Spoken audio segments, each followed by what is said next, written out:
Ada kabar bahagia, terutama bagi Bapak Ibu yang saat ini tengah menantikan rekrutmen P3K bagi guru honor maupun guru swasta, Bapak Ibu. Karena ada banyak kebijakan pemerintah yang nantinya akan dituangkan dalam Permenpan RB yang baru. Dan ini merupakan beberapa poin itu merupakan usulan dari rekan-rekan guru honorer. Nah, salah satu permohonan dari rekan-rekan guru honorer ini adalah berkaitan dengan usulan masa kerja bagi guru honorer, Bapak Ibu. Dan pada seleksi P3K tahun 2021 yang lalu untuk masa kerja ini tidak diperhitungkan ya. Namun Kemdikbudristek telah beberapa kali meminta masukan untuk perbaikan sistem di rekrutmen 2022 nanti. Dan kabar baiknya adalah kebijakan pemerintah melalui Permenpan RB nanti akan mempertimbangkan masa kerja bagi guru honorer, Bapak Ibu. Harapannya adalah bagi Bapak Ibu yang belum terjaring dalam P3K baik tahap 1 maupun tahap 2 tahun 2021 yang lalu, Bapak Ibu tidak perlu mengeluh lagi dan Bapak Ibu akan tetap bersemangat menyambut kabar kegembiraan ini, Bapak Ibu. Dan untuk informasi ini kami akan merangkum dari kabar berita berkaitan dengan P3K dari jpnn.com terbit hari ini 14 Februari 2022, Bapak Ibu. Masa kerja bakal dipertimbangkan dalam P3K 2022, honorer stop mengeluh lagi. Kemendikbudristek bersama Panselnas, terutama Kemenpan RB, tengah menggodok regulasi untuk pengadaan P3K tahun 2022. Salah satu yang dibahas adalah masa kerja guru honorer. Sekretaris Ditjen GTK Kemendikbudristek Ibu Nunuk Suryani mengatakan masa kerja akan dipertimbangkan dalam seleksi P3K tahun 2022 ini. Langkah Kemdikbudristek tersebut pun diapresiasi Ketua Umum DPP Forum Guru Honorer Non Kategori 2 Indonesia FHNK2I Persatuan Guru Republik Indonesia PGHRI Raden Sutopo Yuwono.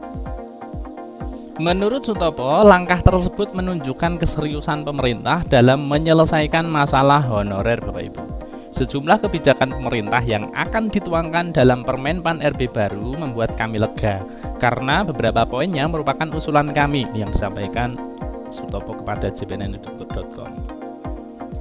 FHNK2 PGHRI lanjutnya bersyukur karena Kemdikbudristek beberapa kali meminta masukan untuk perbaikan sistem rekrutmen P3K 2022. Salah satu yang diusulkan adalah masa kerja guru honorer. Pada seleksi P3K 2021, masa kerja belum diperhitungkan. Tahun ini, Sutopo dan kawan-kawannya meminta untuk dipertimbangkan.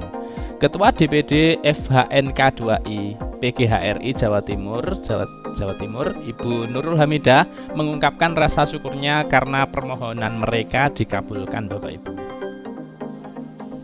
Alhamdulillah, semoga ini menambah semangat kawan-kawan dan makin yakin bahwa pemerintah peduli terhadap nasib honorer yang berpuluh-puluh tahun mengharap adanya keberpihakan. Ini yang disampaikannya.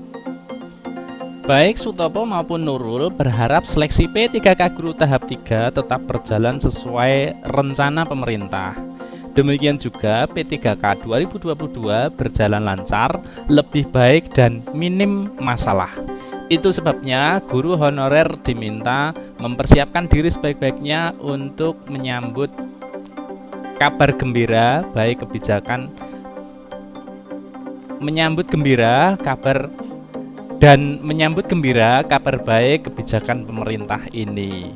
Kami mengimbau para honorer di Indonesia jangan mengeluh lagi meskipun ada ketidaksempurnaan terutama untuk P3K tahun 2021, sebaiknya serahkan kepada PGRI, DPR dan pemerintah. Ini yang disampaikan Ibu Nurul Hamidah. Nah, berbeda dengan pemikiran rekan-rekan guru honorer yang meminta pemerintah tetap melaksanakan P3K Guru tahap 3, namun dari Dewan Pendidikan ini mengharapkan untuk seleksi tahap 3 itu ditunda, Bapak Ibu, atau ditangguhkan seperti itu ya. Karena pemerintah dalam hal ini Kemdikbudristek diminta untuk menyelesaikan dulu pengangkatan P3K Guru tahap 1 dan tahap 2 yang belum tuntas.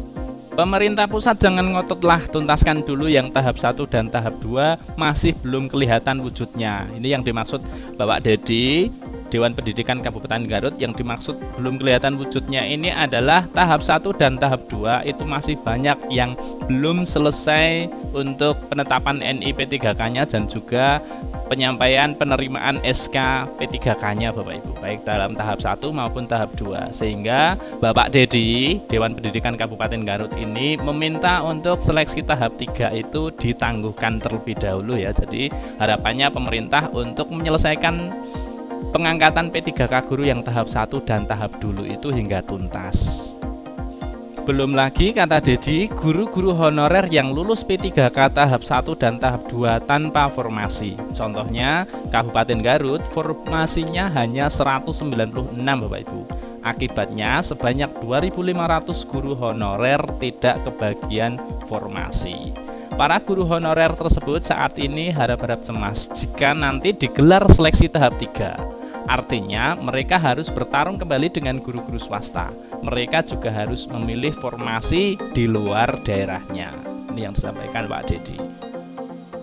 Dedi mengungkapkan seleksi P3K guru tahap 3 bisa digelar dengan tidak melakukan optimalisasi formasi ke luar daerah. Sebaiknya Kementerian Pendidikan Kebudayaan Riset dan Teknologi atau Kemdikbudristek mendorong daerah membuka formasi sebesar-besarnya sesuai kuota yang diperuntukkan untuk daerah. Contoh di Kabupaten Garut yang mencapai 8.800 sekian orang.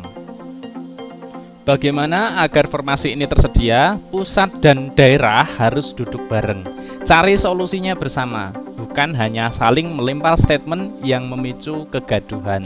Ini tentu saja menyindir untuk yang terjadi di seleksi P3K tahun 2021 ya Bapak Ibu. Nah, sebelumnya itu Kemdikbudristek telah menjadwalkan seleksi P3K tahap 3 itu pada bulan Januari 2022 yang lalu Bapak Ibu. Namun jadwalnya itu diurungkan untuk dilaksanakan karena ada berbagai masukan yang datang, mulai dari Komisi 10 DPR RI, kemudian Badan Musyawarah Perguruan Tinggi atau BMPS, kemudian organisasi guru, dari Forum Guru Honorer dan lainnya. Dan saat ini Kemdikbudristek bersama Panselnas tengah mengevaluasi P3K guru tahap 1 dan 2, di samping untuk menyiapkan regulasi baru dan tentunya untuk pelaksanaan rekrutmen P3K tahun 2022 itu berjalan dengan baik tanpa ada hambatan, tanpa ada permasalahan yang terulang seperti di tahun 2021 tahap 1 dan tahap 2, sehingga semua pihak tidak ada yang merasa dirugikan seperti itu. Demikian Bapak Ibu informasi yang bisa kami sampaikan pada kesempatan kali ini. Terima kasih telah menyaksikan.